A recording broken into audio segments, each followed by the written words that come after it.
Hey there! Chances are you either clicked on an ad, someone sent you this information, or you randomly stumbled across it. Either way, I'm really excited that you're here. My name is Cody Rain, and I am the Quantum Strategist for Aphid ID's Visionary Division. And if you were anything like me when you first started your business, you had no idea where to start. And if you're already successful at your business, then you may be wondering how to take your business to the next level. And if you've made it here, then that's awesome, because that is my area of expertise. Identifying exactly what is working for you and tripling down on that while eliminating the waste. Freeing up time for you to focus on the most important aspect of your business, your mindset, all while easily executing a strategic blueprint designed for your business. And you get to have a lot of fun along the way. Now, it took me years to learn this information and even longer to put it into play.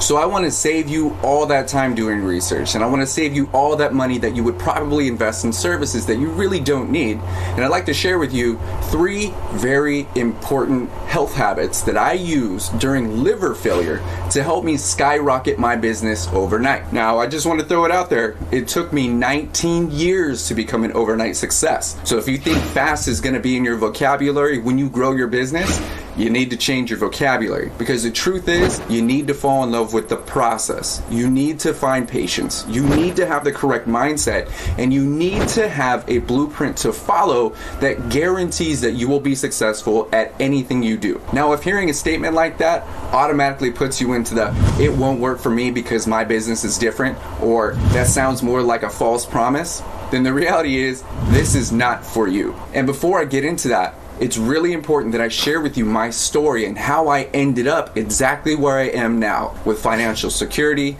more time for my family, and doing exactly what I love to do, helping people just like you succeed. Rewinding just a little bit, before my liver decided to fail on me, I had lost my career of 16 years. This was my passion, it was my everyday, it was my everything. Losing my job was a massive blow because I kept thinking, what am I going to do from here? And I happily moved to San Diego with my fiance, but it hadn't dawned on me that I haven't had to look for work for years. So what else could I possibly do just as good with absolutely $0, actually thousands of dollars in debt, IRS, and student loan garnishments on my bank account? I was beginning to feel like I wouldn't find work anywhere, and my anxiety began to skyrocket. Plus, even if I do make some money and put that into my account, guess who gets that money?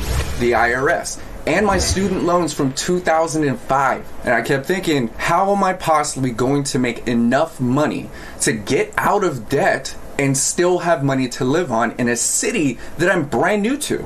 And because I lost my job, I literally lost everything. I lost all my electronics, I lost my photography studio, I lost all the equipment I used in my past career, I lost my brand new car that was maybe only a year old, and my 2-story condo. So I did what anyone would do. I started searching for jobs online, submitting resumes left and right, and taking whatever odd jobs I could, offering photography, offering graphic design, offering to clean your dishes.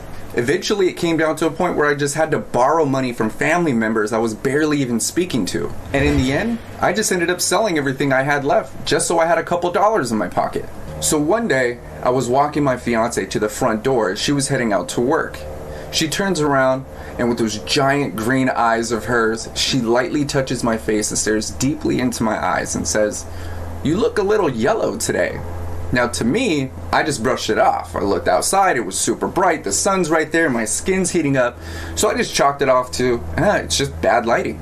Little did we know that this was the first symptom of my liver beginning to fail. Days later, I realized that I just wasn't interested in the things that I would normally be interested in. I was getting really tired, I was eating less, I was becoming more irritable, just overall lethargic, and it was really starting to eat at me because I believed it was just the stress I was going through. Later that day, while I was resting, I randomly got nauseous and I started to get dizzy and really disoriented. And even though I was laying down, I felt really off balance. What I didn't know at the time was that my stomach was actually slowly filling with blood from 2 veins that had opened up in my esophagus. And this made me sicker than I've ever been in my entire life. And my body did what it naturally had to do. It had to get rid of it. So I got up, ran to the bathroom, and I'll save you the gruesome story, but let's just say that sink wasn't pretty. Now, with me throwing up in the sink, the kids are running all over the place. They don't know what to do as their mother is frantically trying to figure out if I'm okay. She walks up behind me, puts her arms around me as I'm starting to shake. My whole body is going into basic convulsions. With one arm around my chest, she's on the phone with 911. She's making sure that I could stand up straight and giving the paramedics directions at the same time. Thankfully, paramedics arrive within 5 minutes, and I'm standing there at the top of the stairs, shaking profusely. I could barely stand up. They get to me, and they slowly walk me down the stairs and out the front door. They arrived in a super old ambulance, and they loaded me inside and strapped me to this gurney. Weaving in and out of traffic, we make it to the first hospital, which was thankfully right down the street. They put me into emergency surgery, where they sewed up those 2 veins in my throat. It actually turns out that I went into cardiac arrest twice, and I ended up in ICU. And this is where they expected me to die. And as I'm lying there in ICU, still recovering from surgery, and randomly, a doctor opens the curtain, scares everyone in the room. He takes one look at me and says, "This is what death looks like. He's going to die here. I can't treat him." And he walks away. And even though I just went through surgery, I'm still dying. And without any warning, they started the whole process over again. I'm back in another ambulance on the way to another hospital with more nurses and more people and things that I don't even understand. And I have literally no idea what's going on. And it wasn't until I made it to the 3rd hospital that a doctor was even willing to take a look at me. The doctor pulls back this curtain. The room got really quiet. The only difference that in my head, it was screaming from my tinnitus.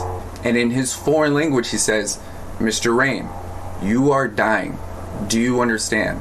And I simply replied, "Yes." He continued with, "At this rate, you're not going to make it to the end of the week.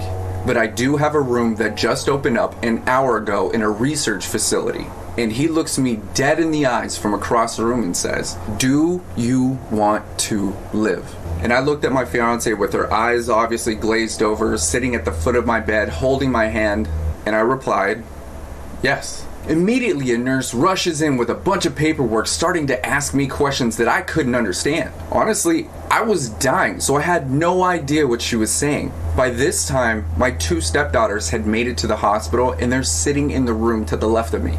With them on my left and my fiance still holding my hand at the foot of the bed, she looks at me and says, "They want to know if you're ready to fight, if you're ready to commit to saving your own life." At this point, I had already accepted the fact that I was going to die and that I did my best.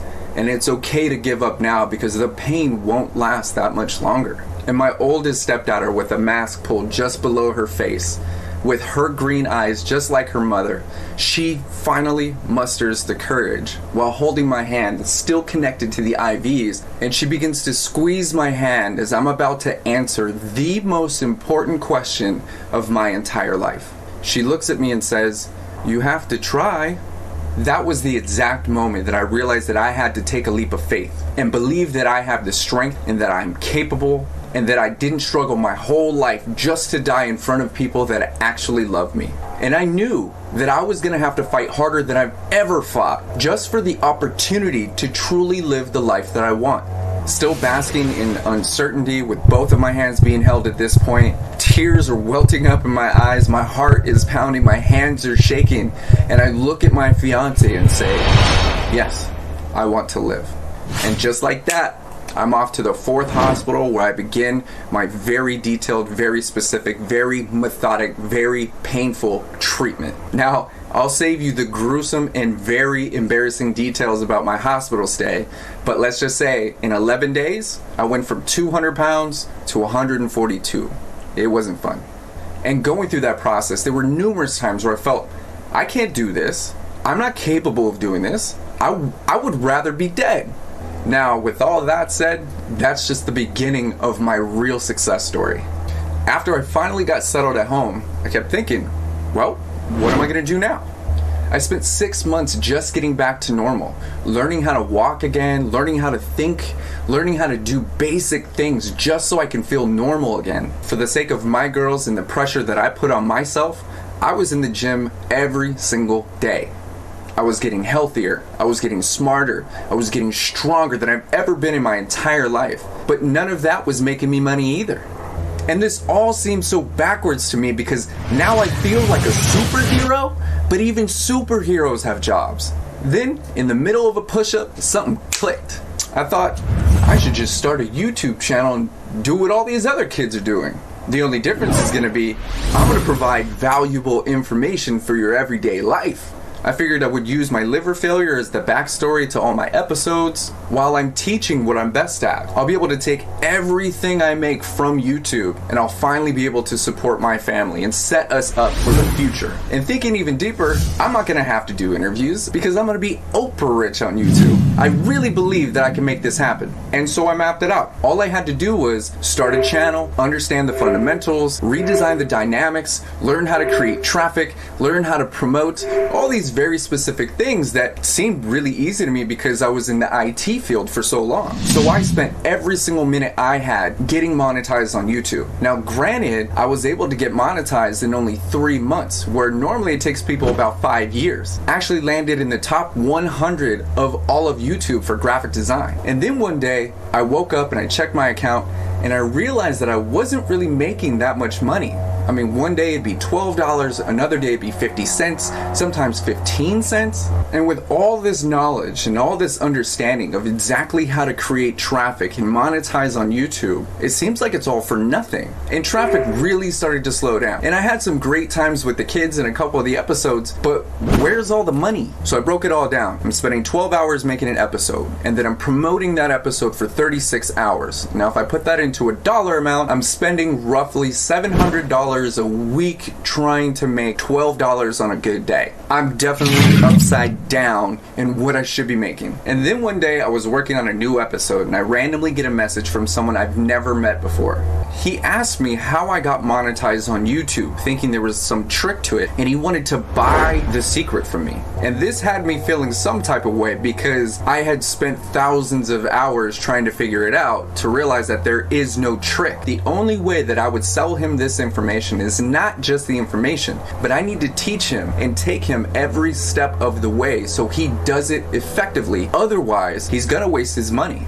And so I did that. I taught him exactly how to do what I did, and he did it for himself. And with the money that I made from helping him, I invested that into online courses on how I can teach people to do exactly what I did in a more efficient way. And with these very valuable skill sets, I started to design Aphid Inc. And what I didn't realize at the time is I was about to waste even more time trying to get my business off the ground. Now, don't get me wrong, Facebook ads are incredible. ClickFunnels is amazing, and there's always a new technique, tip, or trick and a way to create organic traffic. But those are just tools to attract dream clients. And if it was as simple as mastering those tools, we would all be Oprah rich by now. And what I noticed is that people fall into one of two categories. There's the go-getters, like me at the time, the people that make some money sometimes and no money most of the time, and then whatever they do make is spent on basic necessities. And then there are the too good to be trues, the people who are amazing at what they do. They are absolutely rocking it in the internet marketing game, making more and more money while spending less and less time doing it. And so with the 2,000 additional hours I spent studying successful businesses, I realized that they only have a few things in place where I only had one of those 3 things. And the truth is, as long as you have these 3 things in place, it's literally inevitable that you will become successful at anything you do. Remember when I mentioned that I was going to the gym every single day? Well, the best way that I can describe this system is by sharing a story on how physical fitness relates to business growth. When I first started going to the gym, I was weak and I was obsessed over getting bigger biceps for reasons I didn't even understand. I was under the belief system that you have to lift heavy weights in order to get bigger arms. It was probably my 5th time in the gym that week. All of a sudden, an older woman, much smaller than me, smells like roses, she must have just got there. She walks up to me and she grabs my arm very lightly and she says, "I see you in the gym every day and you're always working on your arms. Have you ever tried a superset? I told her that I had just never heard of it. She told me to drop my 60-pound bar and replace it with a 20-pound bar. And I gave her the look. Now, in my head, I was thinking she was crazy. And she says to me, the reason you aren't getting the results you want is because you're focusing on the wrong part of your biceps. She continued with, I'm gonna make that 20-pound bar feel like 100 pounds. She says, widen your stance, take your time, and only go half the distance before returning the bar to its original position. I really want you to focus on the muscles surrounding your biceps. And at first it was super easy. I mean, seriously easy. And she goes, now that you've done those 7 reps, I want you to bring the bar to your chin and then go back down only halfway before returning the bar back to your chin. Now this is when that 20-pound bar is starting to feel like that 60-pound bar that I just put away. 7 more of those and I was done. Now I'm obviously looking exhausted, veins are popping out of my head, and she screams at me, wait, hold it at your chin. I want you to do 7 regular curls now. I simply couldn't do it. The bar was just too heavy. And then she says, everyone believes that you have to lift heavy weights in order to get bigger arms, but bigger isn't the same as stronger. Now, with that said, the internet marketing game has people building muscle in all the wrong areas of their business. And I know this because I spent thousands of hours buying into the convoluted truths and misconceptions that I was just too desperate to see through. Now, as I mentioned, there were 3 things that successful businesses had that I didn't. One, which is what I had at the time, and that was the ability to create high quality traffic and leads 24/7.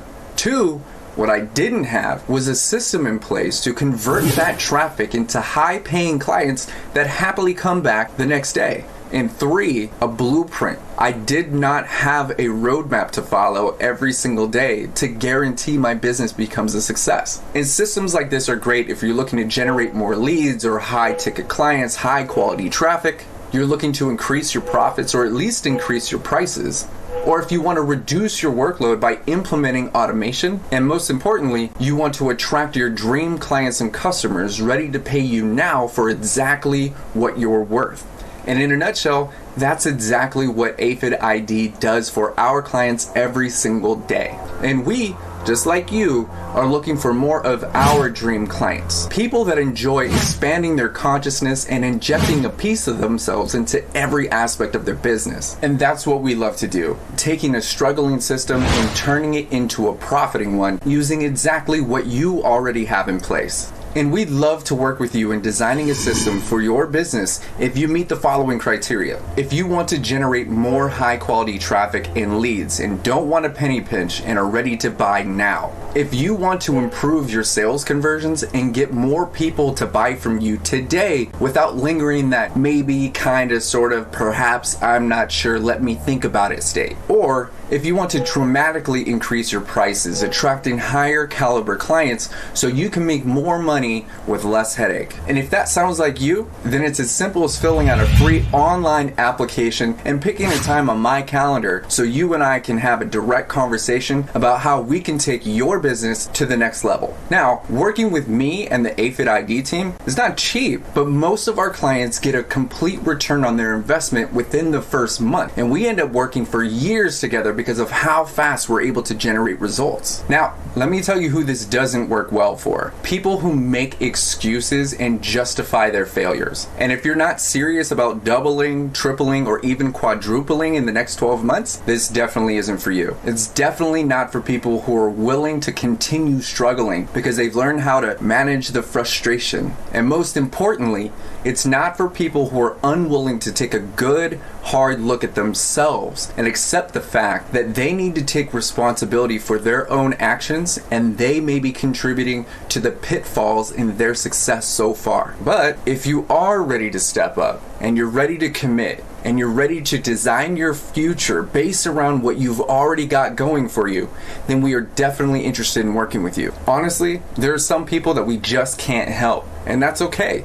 We'll go ahead and let you know. We'll be 100% honest, and we will point you in the perfect direction that's geared more towards where you are as a company. So all you have to do is submit your application, And before you start working up a whole bunch of social anxiety and talk yourself out of it, we're just going to review your information. And don't worry, we're not judging you. We just want to make sure that you're ready to step up and commit to do the work that is necessary to grow your business to the next level. And remember, liver failure and cardiac arrest did not stop me from becoming a success. So trust me, I know how you may be feeling. And when we're done, you will either be a fit for us, and we will happily extend an invitation to work alongside the AFIT ID team, or not. Either way, you're going to receive insanely valuable information and absolute clarity on where you are as a business and how you can take your business to the next level with or without our help. And to be completely honest, a strategy session with me is probably one of the most valuable 30 minutes you will ever invest into your business, at least this year. So if you're geared up and ready to go, and you're ready to get out or stay out of debt while taking your business to the next level, you want the confidence and the know-how to prevent issues in your life as well as your business. You want to become the absolute best version of yourself while skyrocketing your company. And you want to develop an unstoppable mindset that guarantees you will become successful at every single thing you touch. Then go ahead and submit your application now, and let's see if we're a good fit for doing business. We'll talk soon.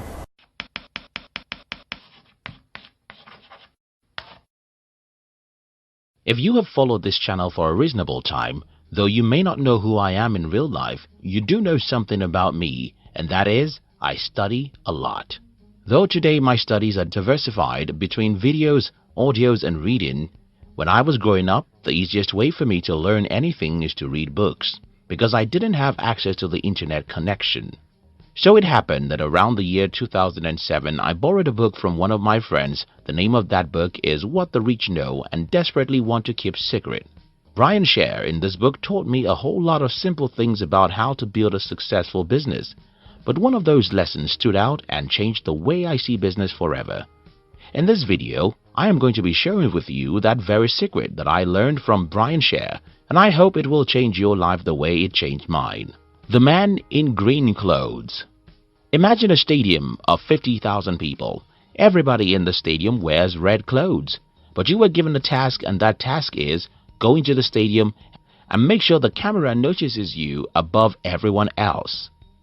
Now, let's imagine the scenario from another perspective. 3 individuals are to go into that stadium, and they were given the same assignment: get to the stadium and get noticed above everyone. Then 2 of these people think to themselves, if everyone wears red cloths and we want to be noticed, can we simply go to some cloth makers and ask them to make us more reddish clothes? They both thought that's a great idea, and they did just that. The third guy thought to himself, if everyone wears red, what color can I wear to make me the most visible person in the stadium? He got an idea. There's nothing more attractive in an environment than the contrast of the domineering color of the environment. Since everyone wears red, wearing green should do the magic for me, and that is it. The third guy wears green, and he became the most visible person in the entire stadium. This analogy is simple to understand, but not when people are starting businesses.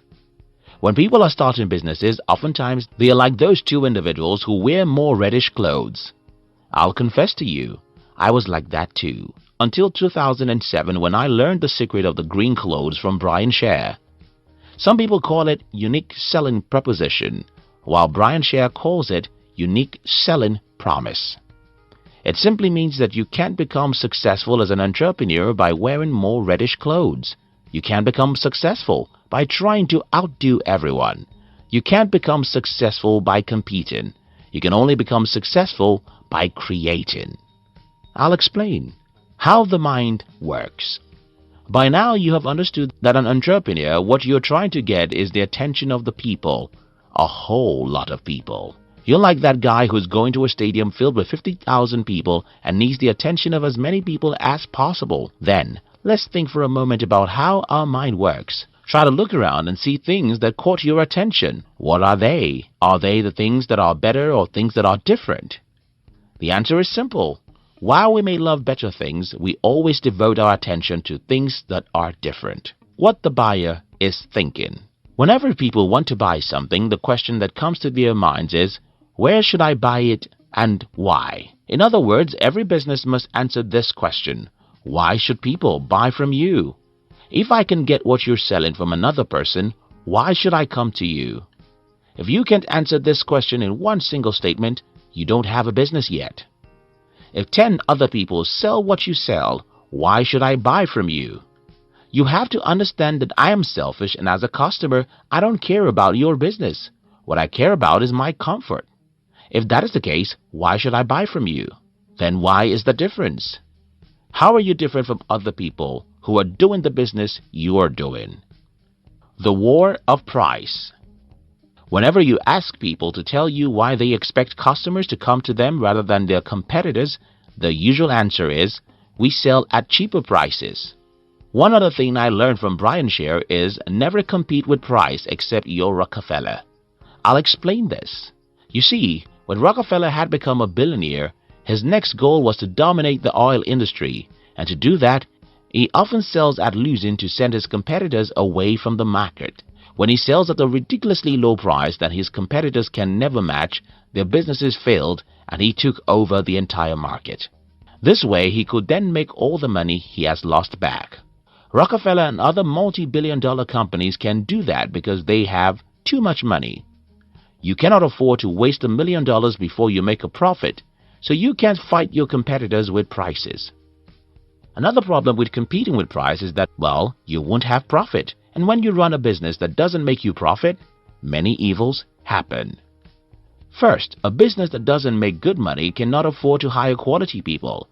A company that doesn't make a good profit cannot afford to invest in research and training of its staff. A company that doesn't make a good profit will die very soon. And that is why you can tell me that the reason why you expect customers to come to you is that you are selling at cheaper prices. The root of the difference. Remember the smart guy in my previous story? How did that guy know that the green color is the best color to wear against red? He studied and reasoned. When I think about smart companies who can differentiate themselves from the crowd, one thing I come to understand is that the management of these companies studied and reasoned. Think about Google. Before Google, there were different search engines, but they were mostly clumsy and boring. Google was going to differentiate itself from the stadium of 50,000 spectators, and that would never have happened if not because of Larry Page and his co-founder Sergey Brin knew what their competitors didn't know. Jeff Bezos started Amazon in the year 1994, long before 99% of the world knew that the internet is anything to take seriously. This is the reason why Amazon is different, and this is the reason why it is very successful. How did Bezos get to know about the potential of the internet? He studied, he read books others didn't read, and sought knowledge most people didn't care about. Bill Gates discovered the idea that led him to build Microsoft from a magazine his friend brought to him, and Steve Jobs wouldn't have been anything if not because he read what most people don't. It's very simple. If I can study what you don't, I will know what you don't, and if I know what you don't about business, I can do things you cannot do, and this will make me different from you, and that's the secret of any business success. When better becomes different. So far in this video, I've spoken against better and in favor of difference. Now I want you to get me right. While being different from everyone else is the fastest way to build a successful business, being better can sometimes mean being different. Think about Facebook. There have been social media before 2004, but when Zuckerberg started the Facebook, he did a better job of keeping people on his platform than every other social media site. Because this platform is extremely better, the better became the difference, and Facebook won the market. The lesson here is that your better can sometimes become a difference if it is far superior to that of the competitor. But again, this has to do with a lot of learning, because if you don't know what nobody else knows about your market, product, or people, you can't be superior to your competitors enough to win the market. Whether you set out to be different or your better is so great that it becomes the difference, the key is to be different. Why should I buy from you if I can buy what you sell from someone else? How are you different from the other 50 people in the stadium? How are you different from your competitors? If you're not different, you've got no business and you can't make good money as an entrepreneur. Thank you for watching our videos. We'd like to give you another interesting video for you to enjoy next. But before then, our team will be very happy if you can like this video and share it with your friends on social media. If you're new here, don't forget to subscribe so that you won't miss other interesting videos like this. Look at your screen now to see 2 other videos we handpicked for you to enjoy next. We love you.